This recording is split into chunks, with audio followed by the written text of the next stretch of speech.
everyone, this is an explanation of specifications grading. I'm using a Google Doc that you can access on your own as well if you would like to follow along in your own copy of this document. If you'd like to take notes, you could go to your copy of the document or go to my copy when you open it, that is. Hit make a copy, name it with your last name, first name, and you could move it into your shared folder in your Google Drive. I chose a Google Doc for this and not slides, even though usually when I am making lessons of this sort, I will use slides and pictures. For this type of explanation, the document worked better. So I'm not going to read this entire document to you or at you, but I'm going to go through some of the major points of specifications grading and then tell you where in the document you could pause and read in a little bit more detail. So before we take a look at specifications grading, here are some basic concepts. Grading is part of assessment. Assessment is a broader term. It's like a larger category than the word grading. And feedback isn't grading. They're not the same thing. So a lot of times you'll hear a professor talk about grading or a student talking about grading, and they might be mixing in feedback. Any kind of grading does fall under the idea of assessment. Assessment is when you are making some sort of a judgment about work to give it a either a grade or a score of some kind. Here are some assessment basics. There are a couple of types of assessment that instructors regularly use. Formative versus summative are two major categories. Formative assessment is something that I focus on a lot in our class because it's assessments that are done along the way as the work is forming or changing. The idea behind formative assessment is that the work is going to be changed or revised in some way. Summative assessment, it's related to the word summary. It is a one and done kind of assessment because it just summarizes some basic things that have been accomplished or not. It also could be an assessment that takes the place at the end of a lot of formative assessment that has already occurred. So let's say a paper is going through a whole bunch of different drafts, you're getting feedback on it, that's your formative feedback. And then you get summative assessment done at the very end. So your feedback might be formative and so it really could be assessment and or feedback here because next point here, feedback isn't the same as grading because you could get feedback on something you did and not get a grade on it at all. Likewise, you could get a grade on something and not get any feedback, especially if it's something like multiple choice or something. The problem with points and doing points for grades and percentages is that it can be difficult to figure out what those numbers actually need to be when a class uses primarily what we call qualitative feedback. Qualitative feedback versus quantitative. Quantitative is just numbers based. Qualitative is feedback that is more, it's delivered in writing or spoken, and it is judgments that are usually described. There are descriptions there. And it can be really hard with points to manage subjectivity, especially when trying to decide whether something's like a plus or a minus, like is this a B plus or an A minus, for example. It's hard to manage the subjectivity that is inherent in qualitative feedback of any kind. So that's where specifications grading comes in. Specification grading should do the things that you see here in this list. It should uphold high academic standards, reflect student learning outcomes, motivate students to learn, motivate students to excel, discourage cheating, reduce student stress, make students feel responsible for their grades, minimize conflict between faculty and students, save faculty time, give students feedback they will use, make expectations clear, foster higher order cognitive development and creativity, assess authentically, achieve higher inter-rater agreement. That means if you put one person grading your work up against another person and see what they both came up with, inter-rater agreement would be when the two people are in agreement on what the item is. And it should be simple. So that's a pretty hefty list of things that specs grading says it can do. So here are some descriptions of specs grading. I'm going to just hop down here to the part of how most of the time a student receives some sort of comments or evaluation. It might say satisfactory, unsatisfactory, pass, fail, or ready, not ready. You might see me using those things, and basically satisfactory, pass, and ready are all the same things. It means that the work met the criteria, it met the specifications. Obviously, if it doesn't, it's unsatisfactory, a failure, or not ready. I'm going to do a quick detour here and show you how there's a little blue squiggly underline here on my page. When I click on that, I have this suggestion pop up, and I'm going to go ahead and take that suggestion. Anytime that I'm going through a document or using it, I like to click through it. That's the same thing I ask of my students to proofread for screen reading. So I included here the specifications grading definition from the syllabus in this green box. I'm not going to read it to you. The syllabus was already in a perusal assignment. So I'm not going to spend a lot of time on what's in this box, but I will come down here and hit a couple of the highlights. One is that for composition classes that are at the Gen Ed level, general education at ODU, students must have a C to pass. So the specifications in this class are set to a C range. If you haven't read that, what's in that green box in full, you should go read it. Another thing that specifications grading does is it pretty much cuts off any use of partial credit in a class. A lot of us, when we think about partial credit, we consider that partial credit is given for something that is incomplete or maybe even inconsistent, like part of it was done right, so you get some credit. Problem from an instructor's side is if you get partial credit on something, the problem when you're like me and you're actually like grading it is you have to explain all of the omissions, like why are points coming off.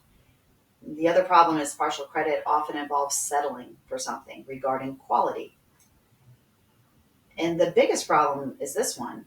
If some of the work is done but not all of it, the assignment objectives may not be met. Like basically, was the assignment done correctly or not? Students might think these things when they get partial credit. It could be confusing. It could be tempting to push back and try for more points. It might seem good to get partial credit because at least it's something. It's better to get something rather than nothing. But I'm going to go back to this bit here as your instructor, is that if there are things that are supposed to be taught and learned in this class, those are the things that the class should involve. So I break down here what that means exactly. It means that objectives need to be met.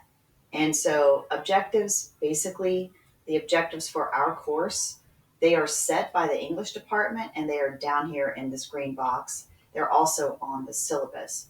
These are the things that as your instructor, I promise to teach you in the class. And these are also the things that I expect you as my students to learn. When we move down into the next section, I'm going to tell you that specs grading has three basic components. The specifications themselves, like those are the standards that are set for the course and for each assignment. Assignments are often put into bundles, and then there are tokens that you can exchange for certain things in the class. Bundles of assignments, you'll see under the description of what an A, B, and C, what those things consist of, that there are descriptions of assignments under that. There are other ways that I have assignments bundled or grouped together in the class, such as paper 1 there are a couple different drafts of paper one, and those different drafts falling under the category of one paper would consist of a bundle or a grouping. To do specifications grading, here's what has to happen. The instructor, me, of course, in this case, has to tell students what's required to meet expectations. And that's pretty much it. You're told what it is to pass or to get a satisfactory or a it's ready, like no more revision needed. Here's what doesn't have to happen: complex, and I'll even add confusing rubrics describing multiple levels of mastery. No deciding if a work gets a plus or a minus because students have either met the specifications or they have not. And if it's satisfactory, it gets full credit. And if it's incomplete, it doesn't get any credit. So I was thinking a lot about this when I was deciding to use specifications grading. I believe really strongly what I wrote inside of this box here, that it can be really difficult when I'm grading something when I feel like it's potentially unfair to slap a grade on something and even be unsure on my end what that means. One of my biggest complaints is that in a lot of grading rubrics, you will see that an A says that a student has exceeded expectations. But I honestly don't know as an instructor why it should be necessary to exceed expectations, because we're, I think, asking our students to do certain objectives, meet objectives. To me, if you meet the objectives, you should get the highest grade. So if you take grades out of the mix and just make it meeting the objectives, that's really what specs grading is. You keep meeting the objectives, you're going to get an A. And you'll have to see the breakout lists on that. They're on the syllabus and they're also down here below. So one of the things that has to happen with specifications grading is that a lot of feedback will be given, and I have to give really clear expectations with my assignments as well. When I grade something, I have to decide if it's meeting the expectations I laid out, and the students will know what those expectations are because I'll always have them with my assignments. Down here, I have the basics for the course. It's easiest to understand the system through examples. These are the same ones that are on the syllabus. So again, I'm not going to stop and go over it in detail, but I will touch on what you see here to get the passing grade of a C. The absence policy is strict. It's 1 absence for a Monday, 3 for a Monday, Wednesday, Friday. To get a C, first and second drafts of all 3 papers have to be done. There needs to be some kind of a conference with me. We'll have more details on that when the time approaches. It's basically a casual conversation with me where we go over your work. The skills of writing need to be consistent with freshman comp at ODU. There are a certain number of perusals that need to be done. You can basically skip 2 if you're going for the C. Same thing with the journals. Peer review and other activities during class need to be done, and work is due on time. Now I'm just going to go over the C, but I will highlight now what's so important about the tokens that are mentioned here at the bottom. The tokens, that's what gives students flexibility. The last thing is the e-portfolio is due at the end of the course. Okay, the B and the A are just slightly more difficult things that need to be done to achieve those, like extra drafts, fewer absences, that sort of thing. I'm going to go down here. I have this in a link, but I want to tell you, don't skip this link because I want you to see what an example assignment looks like for specifications grading. Let me make it bigger on my screen. So this is not my assignment because I have to redo my assignments this semester and reconfigure my rubrics. You will get them as we go through the course for the work you do. And you'll see here in this example exactly how specifications are laid out in an assignment in a class that used a very similar grading system. The main thing that I want you to see is how simple this is. The format info's here, the length, the due date, and then the specs are on the second page as this simple little table that has not yet, if it's not ready, or that's the same as unsatisfactory, or a fail. But that's too strong for things that can get redone. Again, the redoing might happen with the token, or it could be built into a bundle of assignments where there are revisions. And then you could pause now because for the length of the video, I don't want to read all these at you, but you can see here that the ready, like these are the specifications. They are very simple. Students have a chance to basically analyze their own work over here, and then feedback can be given down here in this box. You'll see that a lot of the time I'm going to actually give your feedbacks in your Google Docs. That's one of the reasons we use the Google Docs so much, is it gives me opportunities on how to reply to my students.